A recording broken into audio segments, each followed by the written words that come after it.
په لمانځه کې فرض هغه شی دی که دا در څه پاته سو دا لمونځ به بېرته راګرځئ په سجده سهو ولا نه پوره کېږي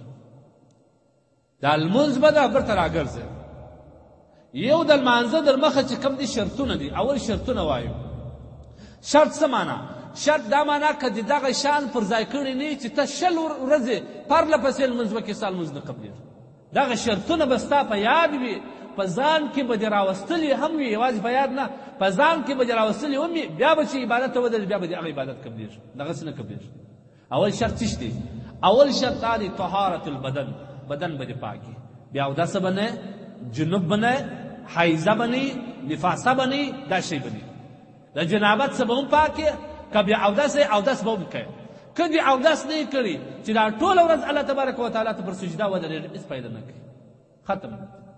نو اول شی چې کوم دی هغه څه دی طهارت البدن د بدن پاکوالی دوهم د جامو پاکېدل که د انسان پر جامه باندې نجاست غلیظه چی ته وایي بولې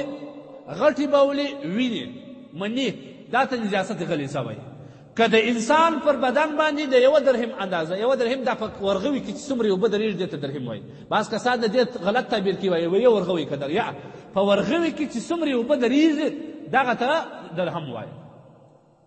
دغه یو درهم که درکه چیرې ستا جامه مرداره وه ته په خبر نه وې یا په خبر وې یېره دې ده دا لمونځ بېرته راګرځېدل غواړي که چیرې د یوه درهم کم وه ساس کې وه یا دلته یو ټکی و یا دلته یو ټکی و لمونځ یې په کړی پروا نه لري لمونځ یې صحیح دی خو بل منزل لره یې پرېږده دا کالي که چې دومره مقدار وه دا بیا لمونځ نه ورسره صحیح کېږي دوهم شرط څه سو د جامو پاکېدل دریم شرط چې کوم دی هغه څه دی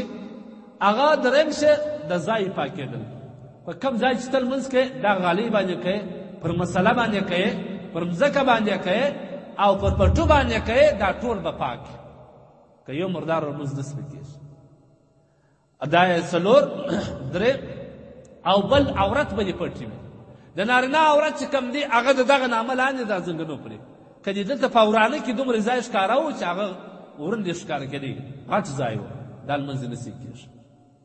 یا دلته کله کله بعض کسان د زموږ بهر ملک کې ډېر مسلمانان ورونه شته هغوی دا ټایي اغوندي پټلونه اغوندي کله چې سجدې ته ولاړ سي اشرف چې داسې پورته سي دا انګیا چې موږ تاسو ورته وایي دلته د املا ښکاره سي دا کسانو لمونځ چې کوم دی هغه ختمېږي خرابېږي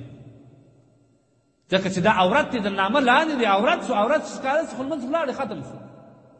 نو لهذا عورت به دې پټ وي د ښځې لپاره عورت څه دی دا ښځې عام طور بې احتیاطه دي که چیرې د دې وریښتان راوتلي څلور پنځه وریښتان که درې په دا ځای پرتې د دې ښځې لمونځ نه رسېږي دا ورسان به پټ وي لاسونه به د دا ځای ښکاره وي دا بجله کې به لا پټ وي که داسې په لمانځه په مابینځ کې په وړنې ولاړ سي او د دې سینه ښکاره سي دې ژر نه کړي راپورته یو رکن اندازه داسې تېر سو د دې ښځې لمونځ ناجایز دی بېرته به یې سره راګرځي زموږ زنانې په دې کې ډېر بې احتیاطه دي بیخي ډېرې بې احتیاطه دي هېڅ په خپل مانځه باندې باک نه کوي نو دا بل شرط شو چې څه به یې عورت به پټ وي مخامخ به قبلې ته درېږي که دورې لمونځ ته ودرېږه که دورې ودرې لمونځ نه صحیح کېږي قبله به معلومه یې ورته درېږه که څوک نه ورسره خپل فکر به چلوي چې یاره قبله کومې خوا ته ده بیا به هغې خوا ته لمونځ کوي او بل په خپل وخت باندې به لمونځ کوي د وخت څخه وتلی نه اوس د سهار لمونځ به دا وخت نه کوي پر لمر خطو باندې به د سهار لمونځ نه کوي نه صحیح کېږي د لمر خطو او د هغه رقم د لمر لوېدو په وخت کې د مازدیګر لمونځ د لمر لوېدو په وخت کې کوې سره د کراهته صحیح کېږي ځکه چې حدیث کې د دې ډېر ممانعت راغلی دي او بل شی نیت به دې د لمانځي چې لس وارې ودرېږه نیت یې نه یې کړی اوس بعض خلک به دې باندې دي څوک په خوله باندې نیت وایي څوک په زړه باندې دا اوس بعض کسان راوتلي دي دا سلفیان چې ورته وایي هغه وایي که دې په خوله باندې نیت وویلي دا بدعت دی دا بیا چا وایي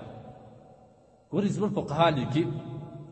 ټیک دی حدیث کې راځي چې د نیت تعلق د زړه سره دی په زړه کې به کوې چې دومره په خبره چې د مازدیګر لمونځ دی مسجد ته راغلم امام پسې ولاړم بس دغه نیت دی لیکن زموږ فقها څه وایي عجبه زبردسته نقطه لیکي زموږ احناف فقها لیکي هغه وایي په خوله یې موږ په دې وجه وایو کله ناکله د عام کسانو ذهن بل ځایي هسې الله اکبر وکړي نیت یې نه وي سم هغه په خوله چې نیت ووایي زړه او خوله یې سره یو سي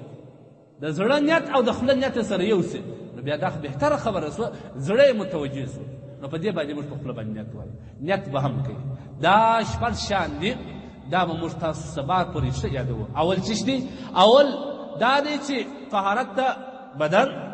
دوهم طهارت د جامو، دریم طهارت د ځای، څلورم ستر د عورت، او پنځم چې کوم دی مخامخ قبلې ته درېدل، او شپږم چې کوم دی د لمانځه اوقات، اووم چې کوم دی هغه نیت.